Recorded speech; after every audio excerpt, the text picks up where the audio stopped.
and bringing together all this grassroots organizing that had been happening at a local level in towns and cities and villages all across the United States into a national voice.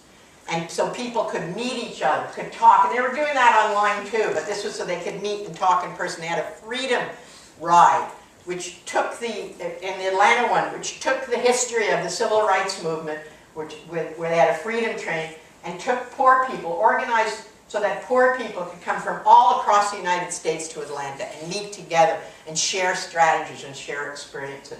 And out of this kind of organizing, and also students, at that time they set up a new SDS, Students for Democratic Society, again, which was the old 60s group, but a very different looking group now. And the environmental movement, which also started organizing at grassroots level. All of them came together in the social forum and started to get to know each other, build networks, communicate online, and I'm sure that that was part of what went into what happened in Wisconsin, as well as a new generation of labor leaders. Okay, next.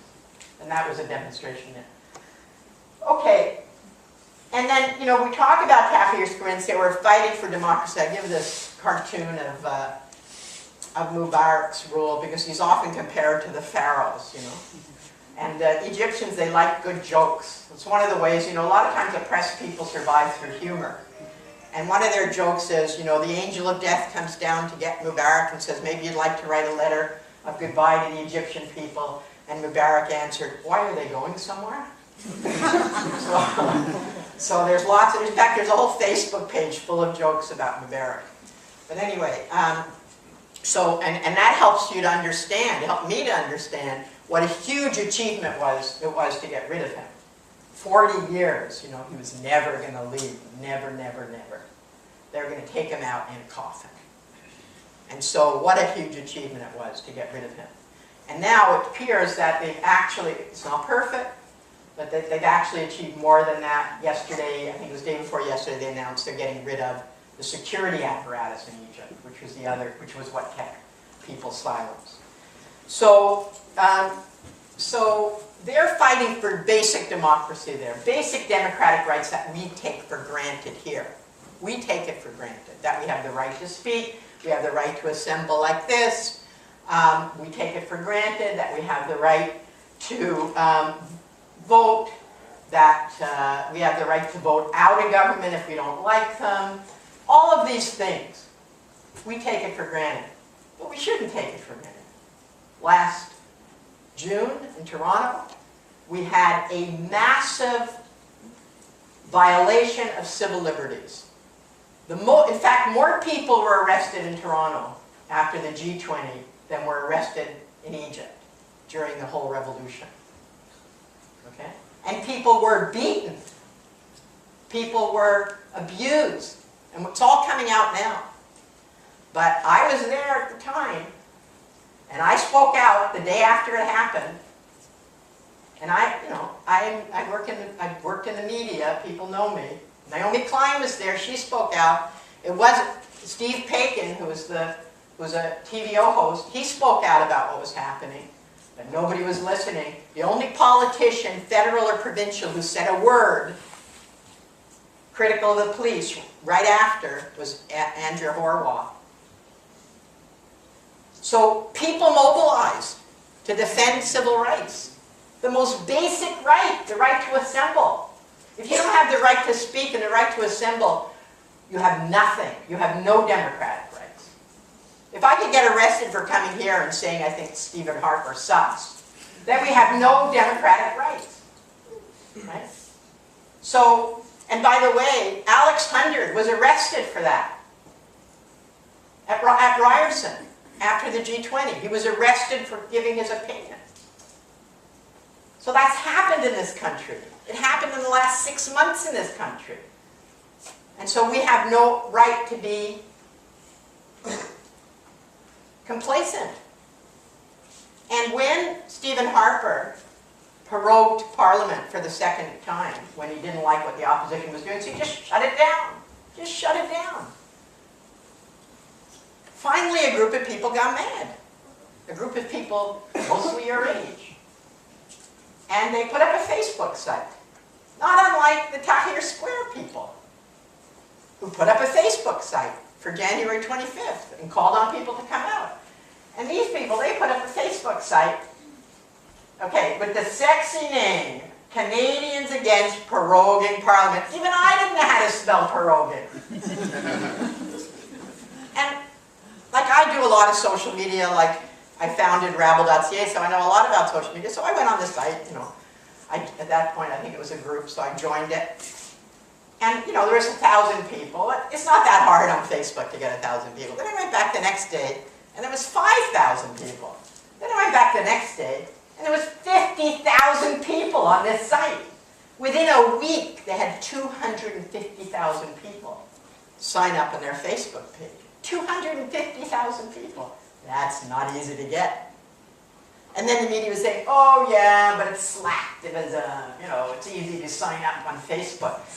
But they were bold, just like the Tahrir Square Egyptians. They were bold. And they said, let's show them that this does mean something.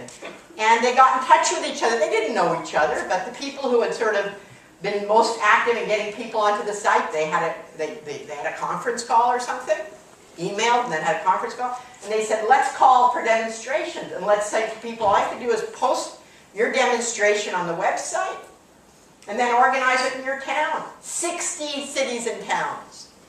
There were demonstrations. And in Toronto, it was a good 10,000 people at that demonstration. You know, and I can tell you, I was part of the pro-choice. You know how they always say, oh, people's power, you know, such a 60s thing. You know, oh, in the 60s, protests matter. But now they don't. Well, I want to tell you that in Toronto in the 60s and 70s, in the anti-war movement, we never had 10,000 people in the streets. Maybe we had 5,000 in front of the U.S. Embassy. In the pro-choice movement, only at the height, we had 15,000 people. And that was only because the Catholic Church had demonstrations every day in front of the, I know I shouldn't say this on St. Patrick's Day, but they had in front of the clinic, and the old Orange Ontario came out. You know, people were pissed off the Catholic Church telling them what to do. And so they came out. Otherwise, we had 2,000, 3,000, 4,000, okay? I don't want to undermine the importance of that demo for anybody that was there, but no. Still, I want to say to you that, yes, we were protesting in the 60s, but not as big as the protests we have now. They weren't as big. We never had anything like that Tamil protest in Toronto with 150,000 people doing a chain around the whole city. It was unbelievable. You know, from Union, I don't know if people know Toronto, from Union Station up to Bloor Street, across the Yonge, and back down again. There were too many people even to do it this way. You know, they were doing it this way. Like, that's a huge number of people. Or occupying in front of the U.S. consulate for 3 days. Right? Or the final bold move, occupying the Gardner Expressway. Nobody ever thought of that in the 60s. So, the point I want to make is, the media gets all excited about Tahrir Square, as well we should. But they don't talk about the way people have changed the world here, too. Now, it's true that the anti-proroguing rally didn't have an impact in terms of changing Stephen Harper's mind. I think, well, I better not say that. I was going to say I think only dynamite would do that, but I don't really mean that. Metaphorically speaking. Nothing changes his mind. So we can't fault them for that. But what they did do is create a group of organizers who are ready to organize again, and we'll talk about what some of them are doing. And one of those organizers was very involved in the Tahrir Square stuff. Not Tahrir, I mean in the Tamil organizing, right? So a lot of that, they relate. And creating a group of organizers is a very important part of people's movement. And now, of course, we're seeing much more serious attacks on democracy in Canada, which I'll come back to. Yeah.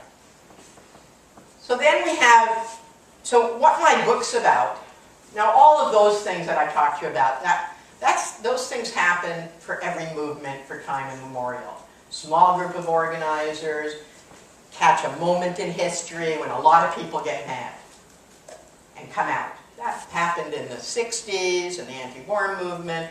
It happened in the pro-choice movement. It happened in the environmental movement. There's always that moment, Malcolm Gladwell calls it the tipping point, when a small group of people who've been organizing for a long time suddenly find a mass audience. That's nothing new. But now we have something new, and that is social media. And so I want to go into that in a little bit of depth. So the first thing is that you've read a lot, I'm sure those of you that have read the news on Egypt, about the role of social media. It was huge. The Facebook sites to start with, the Twitter feeds, which were amazing. Like for me, you know, I got to know all kinds of activists in Egypt as a result of Twitter to find out what was happening on the streets. I knew before CNN, even before Al Jazeera sometime, what was happening in Tahrir Square because of Twitter. But also they knew. And not only that, but because of the open source movement and the hacktivist movement, which is a global movement, when anybody tried to shut down Facebook or Twitter, whether it was in Tunisia or in Egypt or in, excuse me, or in Libya, the hacktivists in Europe just gave them an alternate route. They just tweet or email or whatever they do. I don't know, I know of my friends who are geeks. They've got like 5 screens, they're always looking, they're always involved in some discussion or other.